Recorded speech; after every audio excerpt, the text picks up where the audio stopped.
Hello everyone. In this video, we will discuss about scheduling algorithms. We have many CPU scheduling algorithms. We will discuss one by one. But before going to the scheduling algorithms, I would like to recall something about the scheduling criteria.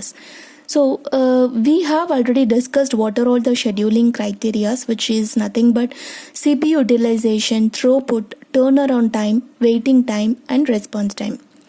So CPU utilization, so as we know how long we are actually using the CPU for executing any one of the process, that is what CPU utilization. So you need to maximize the CPU utilization. So whatever the environment you are working for, so even if it is a single processor system or if it is a multi-programming or multi-processing, we should improve the CPU utilization much more. So then only we can give more efficient execution of the CPU.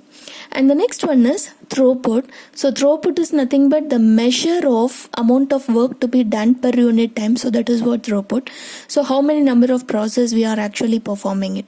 So within a short period of time. So if it is a long-term process or if it is a short-term process, so how many process can be completed within a particular second or within a minute or within an hour. So that is what throughput. Turnaround time, which is nothing but the time exists between the process that enters into the system and it leaves from the system. So in between, what is the actual time the process is being in the system. So that is what turnaround time. Waiting time, so as usual, so if any process is currently executing, it may require to wait for any of the IO devices because it needs to perform any IO operation, so it has to wait. So that will also be considered as the waiting time.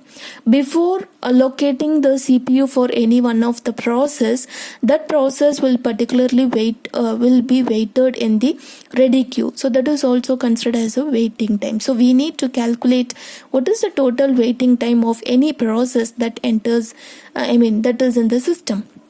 Response time, so we know that whenever you are providing any request to the system, the user may ask several questions to the system, and within a very short time the system has to respond for that. So it does not mean the time taken between the request has been submitted and the final output whatever he is receiving, it is not said to be response time. The response time, which is nothing but the time taken between the request that has been submitted to the system and the time at which the response has been given to the user. So that is what the response time. Okay, so while solving many of the scheduling algorithm, we come to clear idea about the response time. So I will explain it very well. Okay, so we can categorize these scheduling criteria into two ways. One is user oriented and another one is system oriented. So user-oriented criteria, which was nothing but this response time, turnaround time, and this CPU utilization. And one more thing, we have the deadlines. So all those are said to be the user-oriented criteria. Okay. So one more user-oriented criteria, which was nothing but the predictability. So I will tell you why we have this particular criteria, predictability. So which is nothing but when we are trying to solve one of the scheduling algorithm, which is nothing but shortest job first, we need to predict the next process CPU burst time. So in that way we have to solve that solve that algorithm. So we will discuss all those things. Okay, so we should include one more criteria as predictability under user oriented. So why we are telling it is a user oriented criteria, because if we are working with the time sharing system, so what could be the optimal criteria, which means most important criteria, which is said to be the most response time. Because if it is a time sharing system, so there could be more interaction between the system and the user, so you should minimize as much as possible the response time. Okay, so you should get only the minimum response time. So we can say which are all the criteria can be considered as the maximal one and which are all said to be the minimal one. So if you find the CPU utilization and throughput, so you should maximize these two things, and you have to minimize the turnaround time, waiting time, and the response time, particularly in interactive environment. So you should minimize this response time as much as possible. So you should minimize the maximum response time, so that is much more important. And one more thing, so if the response time is average, so probably if you're executing the process or if you want to perform any process related operations, so you'll not get anything the output in case of average, so you'll be getting the result as either maximal one or if it is to be the minimal one. So your response time, if it is an average response time, then we should not bother about minimizing the response time. But if it is a variant response time, which is nothing but, so first user may get the response time within a very short period, that is within a 1 second he may get, but the second user may get the response with even for the first user, if he tries to get the give the next request, he is not getting the response within a same period of time, right? Within the 1 second he is not getting the next response, it is actually taking 30 minutes, so which is very long, right? So this is actually variance between the response time, different response time.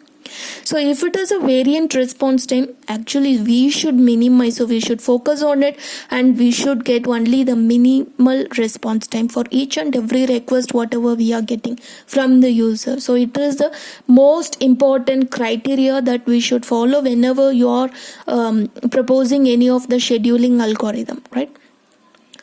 So coming to the system oriented, so we may get several criteria which comes under throughput. It's one of the best criteria we should follow under system oriented criteria, and other criteria which are nothing but how we are balancing the resources and how we are enforcing the priorities.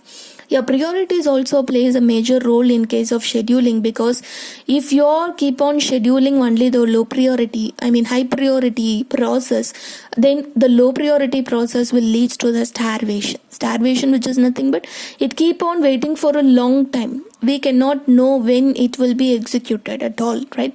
So enforcing priorities, so all those things will come under system oriented criteria. So the criteria which we should follow properly, then only we can get the optimal scheduling algorithm for solving the scheduling problems, right? So now we will discuss what are all the scheduling algorithms we have. First one is first come first serve or first in first out. It is also said to be first in first out scheduling. First come first served scheduling or first in first out scheduling. From the name itself we can suggest how this particular algorithm will work. The working principle of this algorithm is how we are scheduling the process to CPU, in which order we have to schedule all the process, so if you have more than one process, then obviously a decision should be taken which process should be scheduled to the CPU, in which way you are just scheduling the process, so which means it will lead to the better utilization of CPU, isn't it?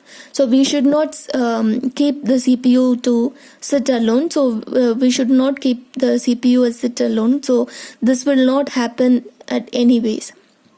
So we have to give any one of the process to the CPU for execution. So always CPU will get any one of the process.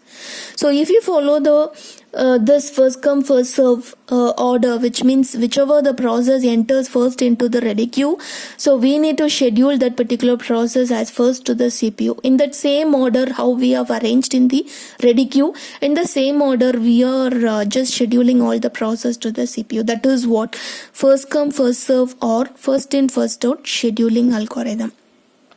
Next one is shortest job first.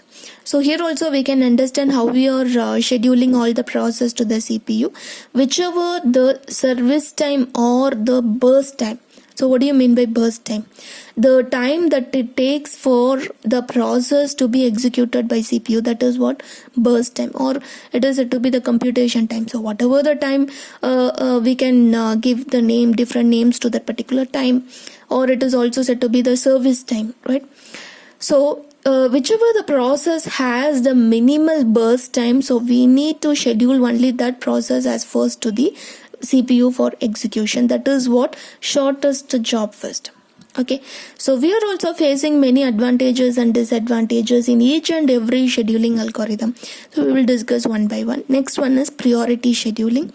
So as the priority, we have to assign each and every process must have some unique priority. Based on that, we need to schedule all the process to the CPU one by one. And the next one is round robin scheduling. So based on some timer, we are actually allotting for each and of every process in advance. So based on the time, the process will be executed by the CPU. So only for short period of time the process will be executed. So it differs in the mode of scheduling. So how we are actually following the scheduling mode or scheduling methods. We have actually two methods. One is preemptive and another one is non-preemptive. That also we discussed already, right? And the next scheduling is multi-level queue scheduling, multi-level feedback queue scheduling, multiple processor scheduling. So everything we will discuss one by one. First one is FCFS, that is first come first serve scheduling. Okay, thank you.